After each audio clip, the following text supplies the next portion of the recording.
好，嚟到2024年嘅第5條 MC 啦，咁咧呢一度咧就講緊係關於 Forms of Business Ownership 嗰課嘅咁樣。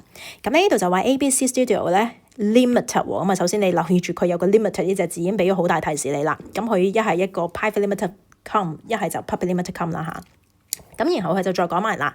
佢咧就個 financial status 咧 is not required to be disclosed to the general public。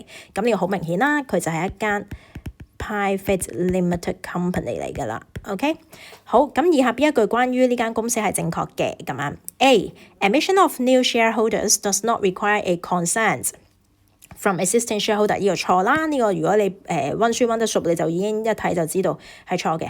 因為 private limited company 一個最大嘅一個掣肘就係咧，你要邀請一啲人咧係去即係轉讓你嘅股票俾一個新嘅人嘅話咧，其實你必須要問準晒咧其他嘅 existing shareholders 先得嘅。咁所以 A 係錯啦。好啦 ，B. The company can own assets under its name。咁簡單嚟講就即係話呢間公司向法律上係有一個獨立嘅法人地位，以至到佢可以以自己嘅名義嚟到去擁有一啲嘅資產。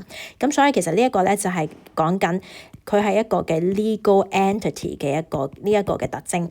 不過咧呢一條題目就出得比較特別嘅咧就係唔再好似以前咧即係幾廿年前嗰一啲嘅 econ 題目咁樣咧，就好明顯就話呢間公司係一個 legal entity。哇！呢啲就太容易啦，如果咁寫。咁啊最近啲 MC 都係越出越難嘅，咁所以佢就用一個另類少少嘅方法去表達翻呢個 message。OK， 佢可以用公司名義直接持有一啲嘅資產，譬如可能可以直接持有一間嘅樓咁樣先算啦。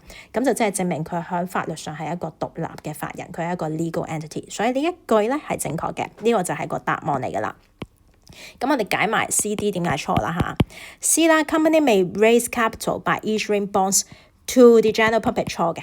你記住嚇，只要佢係 private limited company，不論係發行股票又好，定還是債券都好，佢嘅對象都唔可以係 general public 嚟嘅。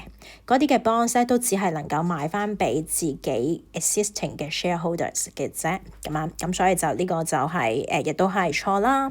好啦 ，D，there is no upper limit， 呢個亦都係錯。咁背書大家背熟啲啦。